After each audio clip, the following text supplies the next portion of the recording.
동맹국 국민 300명이 수갑에 묶였습니다.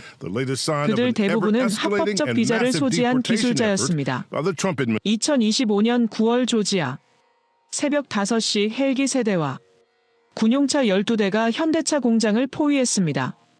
FBI, 이민세관단 속국, 연방보안국까지 총출동한 작전이었습니다. 작전명 레드체인. 표적은 테러리스트가 아닌 한국인이었습니다. 332명이 끌려갔습니다.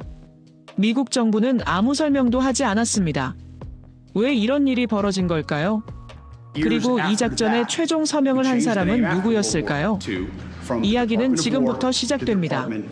저는 에블린 제임스입니다. 55세, 미국 국무부 동아태 차관보로 일하고 있어요. 하버드 로스쿨을 나와 30년간 외교 무대를 누빈 베테랑이죠. 클린턴 정부 시절 북핵 협상에 참여했고 부시 행정부에서는 육자회담을 이끌었습니다. 오바마 때는 아시아 재균형 정책을 설계했어요. 제가 서명한 문서들이 때로는 한 나라의 운명을 바꿔놓기도 했습니다. 그런 제가 이렇게 고백하게 될 줄은 몰랐어요. 새벽 4시 워싱턴 DC 국무부 청사 7층 제 사무실은 아직 어두웠고 복도는 조용했습니다.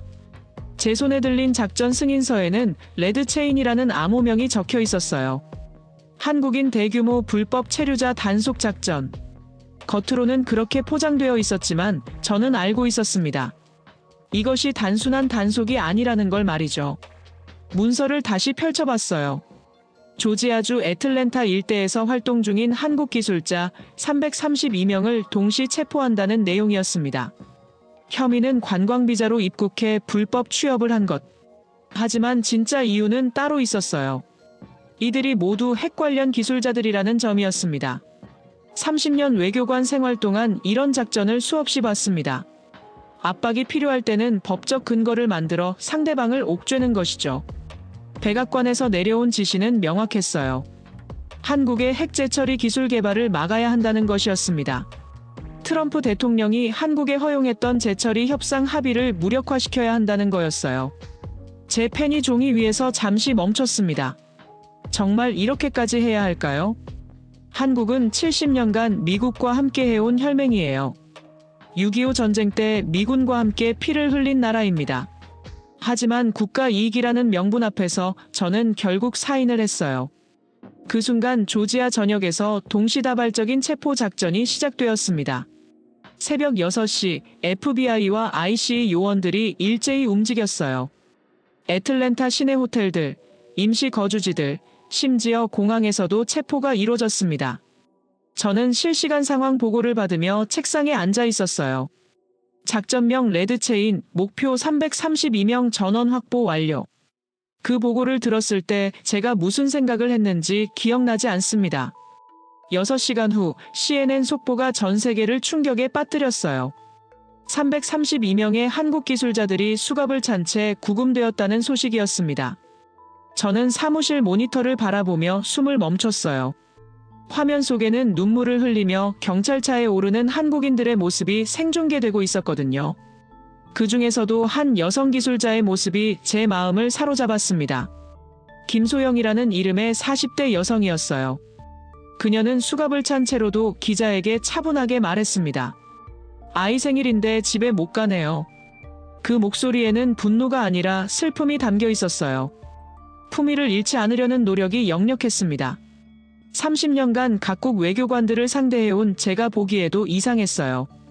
보통 이런 상황에서는 격한 반발이나 분노가 터져나오거든요. 중국인들이라면 즉시 항해 시위를 벌였을 거고 러시아인들이라면 외교적 보복을 예고했을 겁니다. 하지만 한국인들은 달랐어요. 차분했고 절제되어 있었습니다. CNN 기자가 다른 한국인에게 물었어요. 지금 기분이 어떠세요? 50대 남성 기술자가 대답했습니다. 억울하지만 법은 지켜야죠. 다만 우리나라가 이 일을 어떻게 해결할지 지켜보겠습니다. 그의 눈빛에는 묘한 확신이 담겨 있었어요. 마치 뭔가 계획이 있다는 듯한 표정이었습니다. 미국 내 여론은 즉시 갈라지기 시작했어요. 뉴욕타임스는 사설에서 이렇게 썼습니다. 이것이 정말 우리가 하던 방식인가요?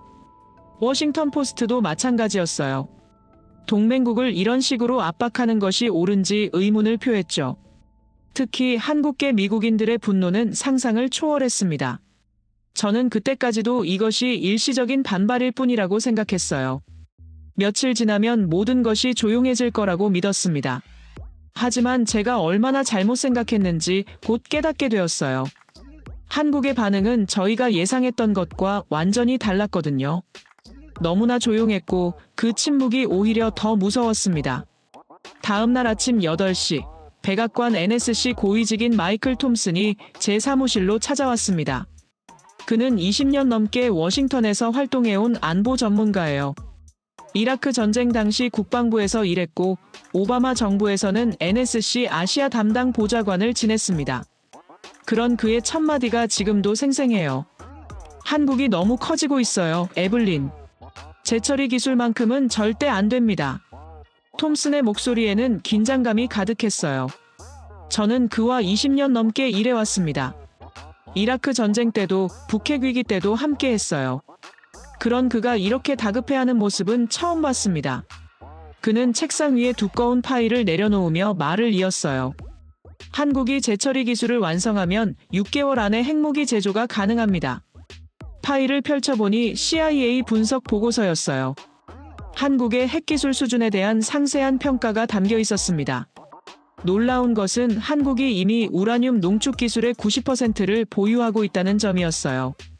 재처리 기술만 확보하면 사실상 핵무기 제조 능력을 갖게 되는 거였습니다. 저는 톰슨에게 물었어요.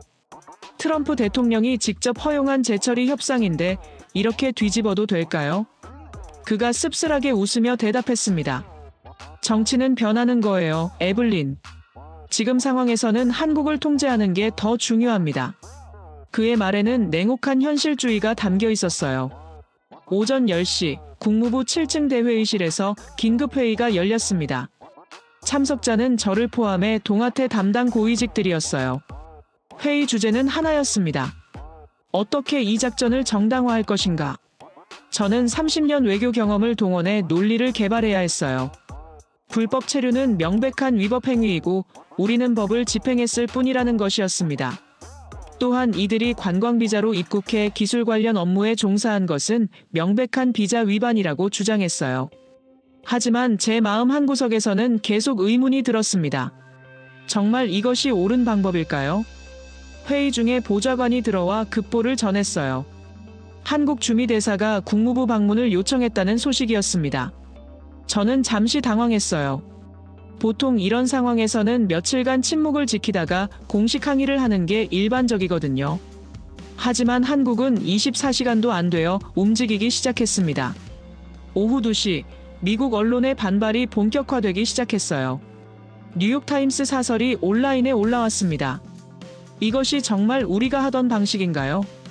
워싱턴 포스트도 마찬가지였어요. 동맹국을 이런 식으로 압박하는 것이 옳은지 의문을 표했죠. 더 놀라운 것은 공화당 내부에서도 반발이 나오기 시작했다는 점이었어요. 상원 외교위원회 공화당 간사가 성명을 발표했습니다. 한국은 우리의 핵심 동맹국이다. 이런 방식의 압박은 재고되어야 한다. 저는 점점 곤란해지기 시작했어요. 오후 4시쯤 더욱 충격적인 소식이 들려왔습니다. 프랑스 외무장관이 파리에서 공개적으로 발언한 거예요. 동맹은 그렇게 부수는 게 아니다. 프랑스는 한국의 원자력 기술 개발을 지지한다.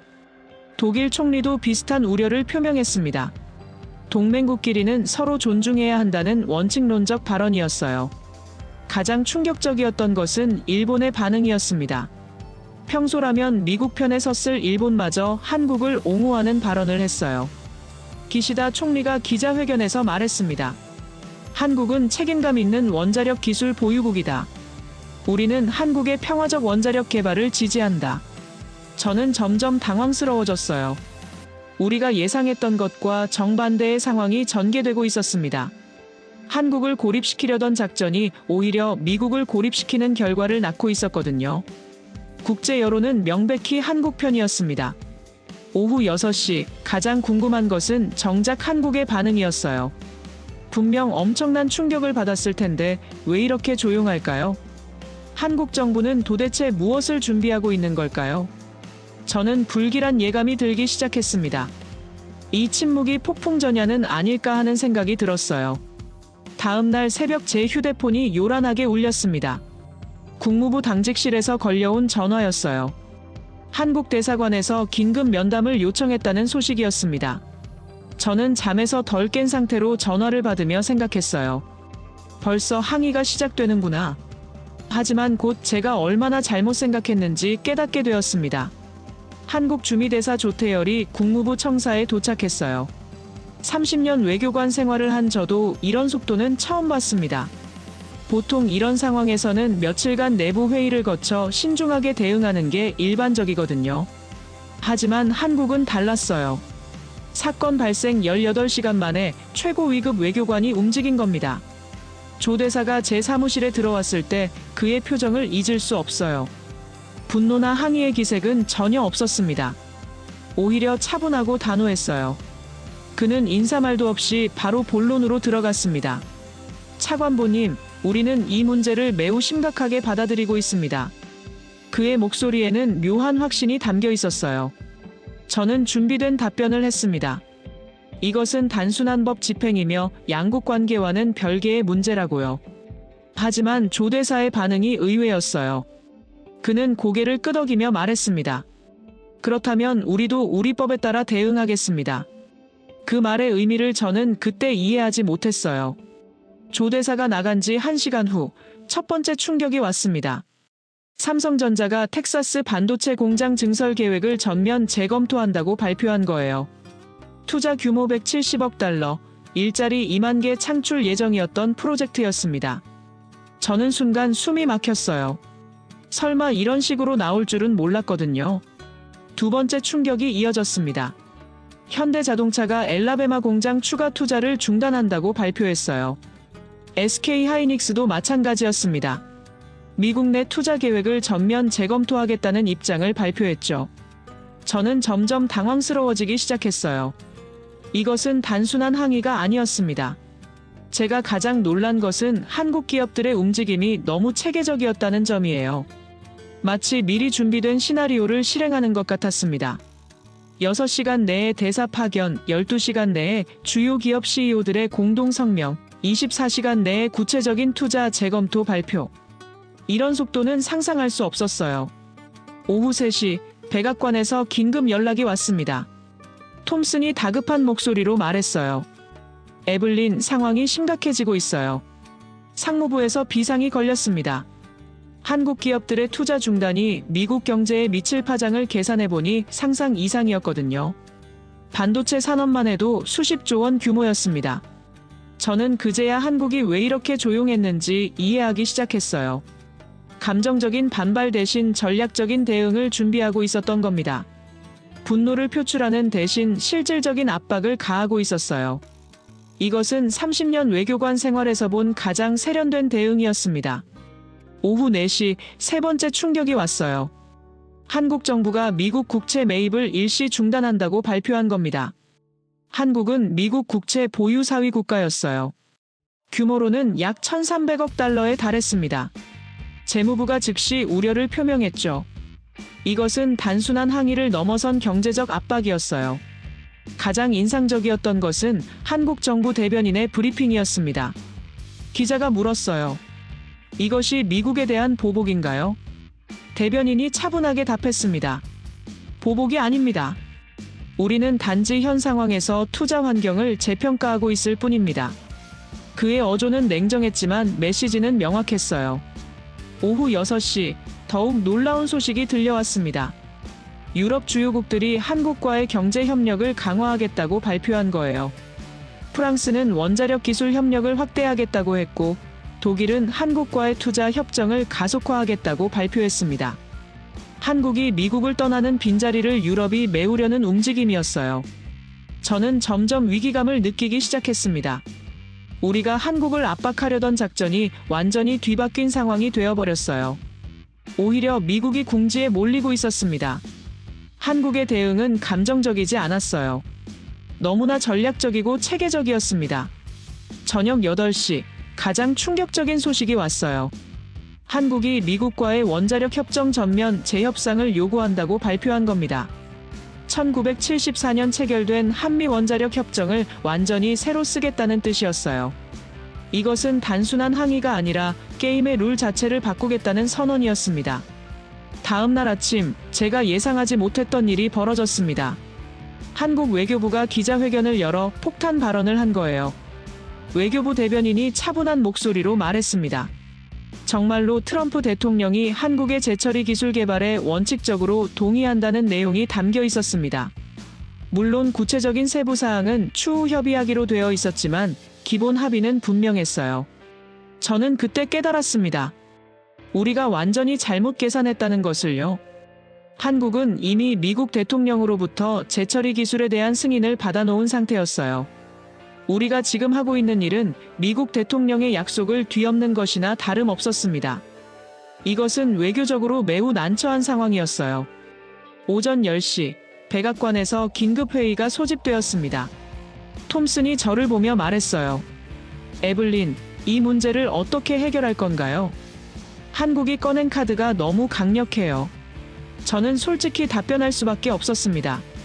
법적으로 보면 한국의 주장이 타당합니다. 트럼프 대통령이 실제로 그런 약속을 했거든요. 회의실의 분위기가 무겁게 가라앉았어요. 국가안보보좌관이 말했습니다. 그렇다면 우리가 먼저 약속을 어긴 셈인가요? 저는 고개를 끄덕일 수밖에 없었어요. 외교적으로 보면 그렇습니다.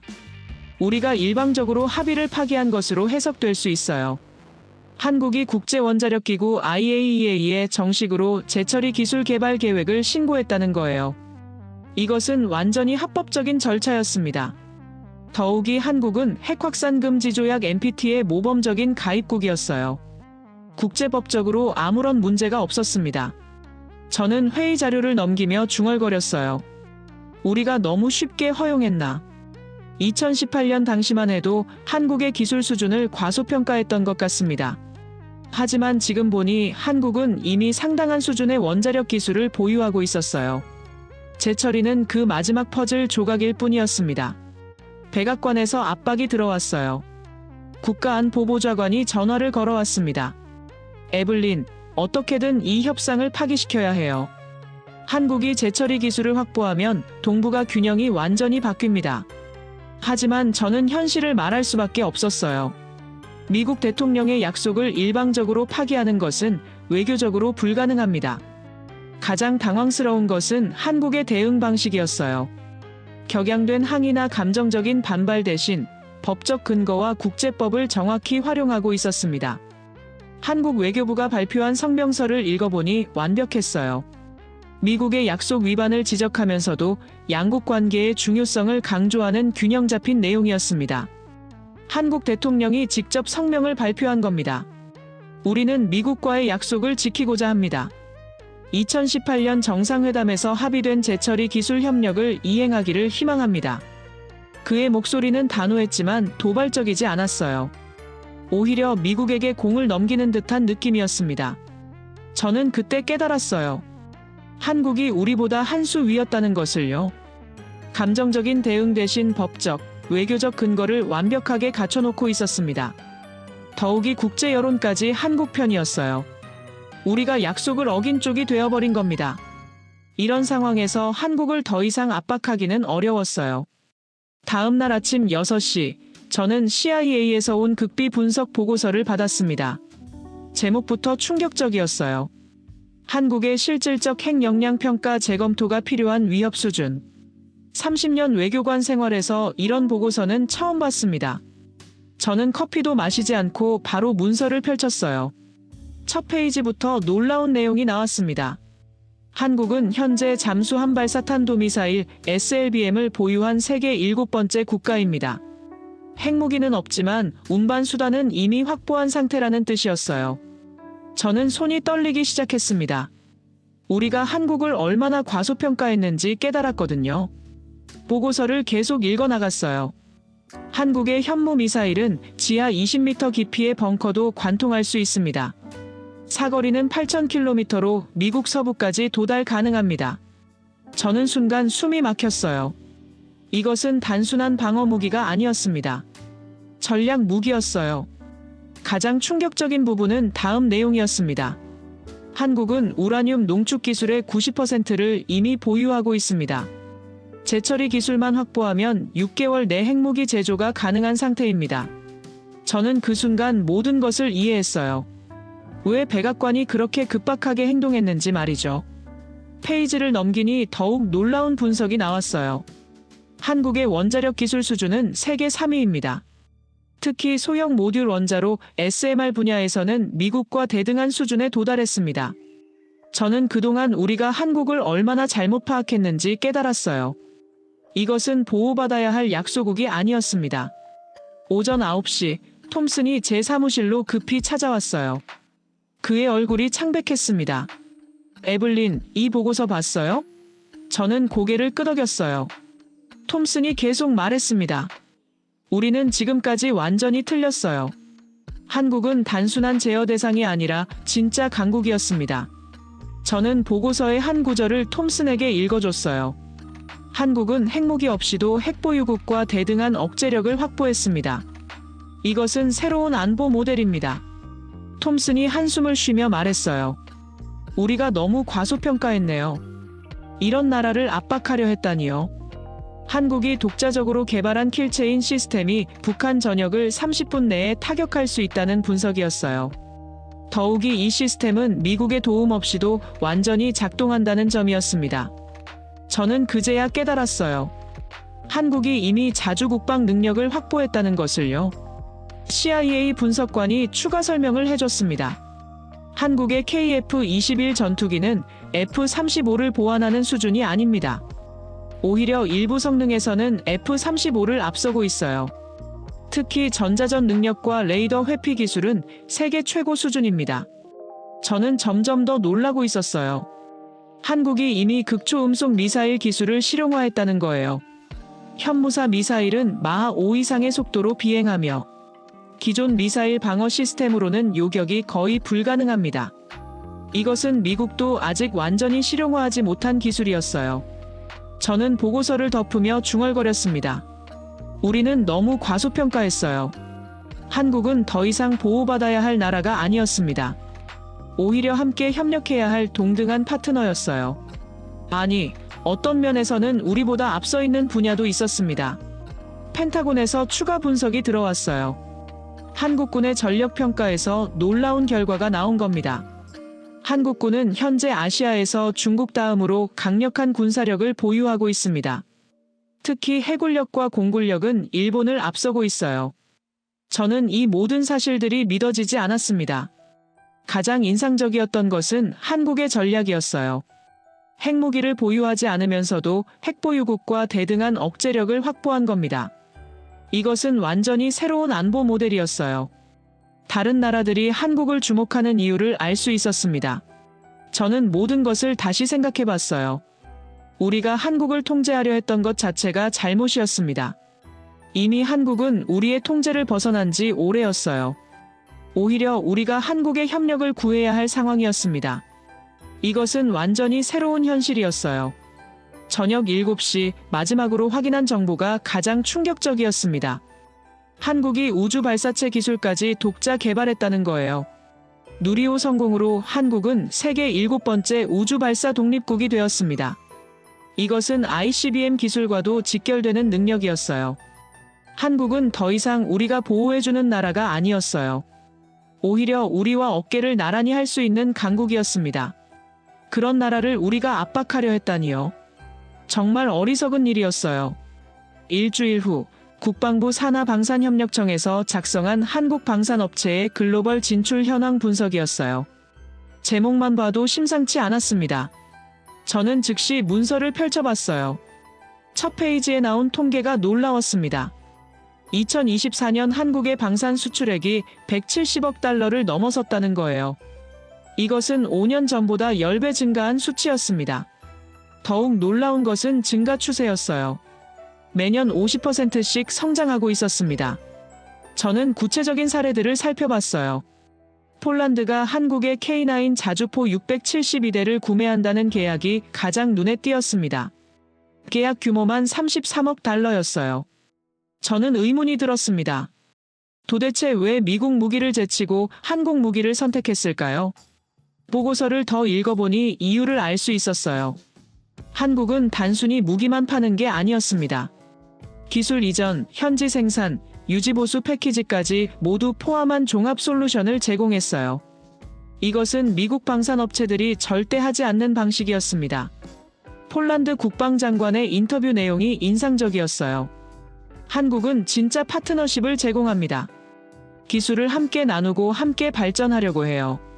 단순히 무기를 팔고 끝나는 게 아니라 우리의 방산 능력 향상까지 도와줍니다. 저는 이 말의 의미를 정확히 이해했어요. 사우디가 한국과 150억 달러 규모의 방산 협력 계약을 체결한다는 거예요. 여기에는 K2 전차, 천공 방공 시스템, 그리고 가장 놀라운 것은 현무 미사일 기술 이전까지 포함되어 있었습니다. 저는 즉시 사우디 주재 미국 대사관에 연락을 취했어요. 왜 미국 무기 대신 한국 무기를 선택했는지 알아봐야 했거든요. 대사관에서 온 답변이 충격적이었습니다. 사우디가 요구한 것은 무기가 아니라 방산 기술의 완전한 이전이었다는 거예요. 사우디 국방장관의 발언이 모든 것을 설명해줬습니다. 우리는 무기를 사는 게 아니라 방산 독립을 원합니다. 한국은 기꺼이 모든 기술을 이전해주겠다고 했어요. 이것이 진정한 전략적 파트너십입니다. 저는 그제야 한국 방산의 진짜 경쟁력을 이해했어요. 오후 1시 UAE에서도 비슷한 소식이 들려왔습니다. 아크 미사일 시스템 도입과 함께 완전한 기술 이전을 요구했고 한국이 이를 수용했다는 거예요. 계약 규모는 80억 달러였습니다. 여기에는 현지 생산 시설 구축과 기술자, 교육까지 모두 포함되어 있었어요. 가장 놀라운 것은 체코의 사례였습니다. 체코가 K9 자주포를 도입하면서 요구한 조건이 독특했어요. 한국 기술로 체코 내에서 직접 생산하고 향후 제3국 수출까지 허용해달라는 것이었습니다. 그리고 한국이 이를 받아들였어요. 저는 점점 더 놀라고 있었습니다. 이것은 단순한 무기 수출이 아니었어요. 한국이 자신의 방산 기술을 전 세계에 확산시키고 있었습니다. 마치 방산 기술의 오픈소스 전략 같았어요. 이런 방식으로는 미국 방산업체들이 경쟁할 수 없었습니다. 나토 국가들이 한국 무기 도입을 검토하기 시작했다는 겁니다. 노르웨이, 핀란드, 에스토니아가 한국의 K9 자주포에 관심을 보이고 있었어요. 나토가 한국 무기를 도입한다는 것은 상징적 의미가 컸습니다. 저는 한국 방산업체들의 전략을 분석해봤어요. 그들의 접근 방식은 완전히 달랐습니다. 높은 성능, 합리적 가격, 빠른 납기, 그리고 무엇보다 기술 이전까지 포함한 패키지였어요. 이것은 기존 방산업계의 룰을 완전히 바꾸는 방식이었습니다. 펜타곤에서 우려 섞인 연락이 왔어요.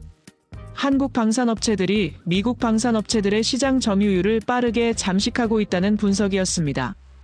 특히 중동과 동유럽 시장에서 그 현상이 뚜렷했어요. 이것은 미국의 방산 주도권에 대한 직접적인 도전이었습니다. 저는 그날 저녁 모든 자료를 정리하며 생각했어요. 한국의 방산 한류는 단순한 수출 증가가 아니었습니다. 완전히 새로운 방산 생태계를 만들어가고 있었어요. 기술 독점이 아닌 기술 공유, 일방적 판매가 아닌 상호 협력. 이것이 한국 방산의 핵심 경쟁력이었습니다. 저는 깨달았어요. 우리가 한국을 압박하려 했던 것이 얼마나 시대착오적이었는지를요. 한국은 이미 우리와 다른 차원에서 게임을 하고 있었습니다. 힘으로 누르려 하는 대신 함께 협력하는 방향으로 전환해야 했어요. 그렇지 않으면 우리가 뒤처질 수밖에 없었습니다.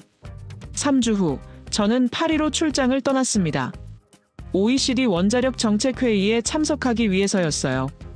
그런데 도착해보니 예상과 다른 상황이 펼쳐져 있었습니다. 한국이 이 회의의 공동 주최국으로 참여하고 있었거든요. 30년 외교관 생활에서 한국이 이런 주요 국제회의를 주도하는 모습은 처음 봤어요. 회의장에 들어서는 순간 분위기부터 달랐습니다. 각국 대표단들이 한국 부스 주변에 모여 있었어요. 프랑스, 독일, 영국, 심지어 일본 대표단까지도 한국 측과 진지한 대화를 나누고 있었습니다. 저는 호기심이 생겨 가까이 다가갔어요. 한국 대표단을 이끄는 사람은 김종현 박사였습니다. 한국원자력연구원 원장으로 SMR 소형 모듈 원자로 분야의 세계적 권위자였어요. 그가 프랑스 대표단에게 설명하고 있었습니다. 우리의 스마트 기술은 기존 원전 대비 안전성이 100배 향상되었습니다. 그의 목소리에는 자신감이 가득했어요. 독일 대표가 질문했습니다. 건설 기간은 얼마나 걸리나요? 김 박사가 답했어요. 기존 원전이 10년 걸리는 것을 우리는 3년 만에 완성할 수 있습니다. 모듈화 기술 덕분이죠. 독일 대표의 눈이 반짝였습니다. 이것은 게임 체인저군요. 저는 점점 더 놀라고 있었어요. 한국이 단순히 참가자가 아니라 회의를 주도하고 있었거든요. 각국 대표들이 한국의 기술에 대해 묻고 있었고, 한국은 그에 대해 자신 있게 답변하고 있었습니다. 이것은 완전히 새로운 모습이었어요. 오전 세션이 시작되었습니다. 김종현 박사가 기조 연설자로 나섰어요. 그의 발표 제목은 SMR 시대의 개막 원자력의 민주화였습니다. 저는 그 제목부터 인상적이었어요. 원자력의 민주화라니 정말 대담한 표현이었습니다. 김 박사가 발표를 시작했어요. 여러분, SMR은 이제 선택이 아닙니다. 필수입니다. 기후변화에 대응하고 에너지 안보를 확보하는 유일한 길이에요. 그의 목소리는 차분했지만 설득력이 있었습니다. 회의장 분위기가 집중되기 시작했어요. 그가 보여준 데이터가 충격적이었습니다.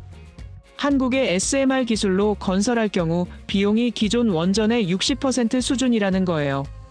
더욱이 안전성은 획기적으로 향상되었다고 했습니다. 후쿠시마 같은 사고는 구조적으로 불가능하다는 설명이었어요. 저는 회의장을 둘러봤습니다. 모든 참석자들이 김 박사의 발표에 집중하고 있었어요. 프랑스 대표가 메모를 열심히 적고 있었고, 독일 대표는 고개를 끄덕이며 듣고 있었습니다. 심지어 미국 에너지부 대표도 진지한 표정으로 발표를 듣고 있었어요. 가장 인상적이었던 것은 김 박사의 다음 발언이었습니다. 우리는 이 기술을 독점하지 않겠습니다. 전 세계와 공유하고 함께 발전시켜 나가겠어요. 기후변화는 한 나라만의 문제가 아니니까요. 회의장에서 박수가 터져나왔습니다. 기술 독점이 아니라 기술 공유, 일방적 수출이 아니라 상호 협력. 이것이 한국이 선택한 길이었습니다. 그리고 이것이 세계가 한국에 열광하는 이유였어요. 오후 세션에서는 각국의 SMR 도입 계획 발표가 있었습니다. 체코가 한국 기술 도입을 발표했고, 폴란드도 마찬가지였어요. 사우디는 20기의 SMR 건설 계획을 발표했습니다. 모두 한국 기술을 채택한다는 내용이었어요. 가장 놀라운 것은 아프리카 국가들의 반응이었습니다. 가나, 케냐, 남아프리카 공화국 대표들이 한국과의 협력을 요청했어요. 이들 국가에는 대형 원전이 필요 없었습니다. 하지만 SMR이라면 충분히 도입 가능했어요. 한국이 새로운 시장을 창출하고 있었습니다. 저는 처음으로 한국 대표단을 향해 박수를 쳤습니다. 의식적으로 한 것이 아니었어요. 자연스럽게 손이 움직였습니다.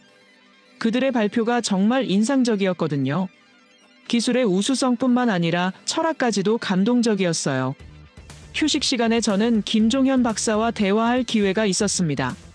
박사님, 정말 인상적인 발표였어요. 그가 미소를 지으며 답했습니다. 감사합니다. 우리는 기술이 모든 인류를 위한 것이라고 믿어요. 그의 말에는 진정성이 담겨 있었습니다.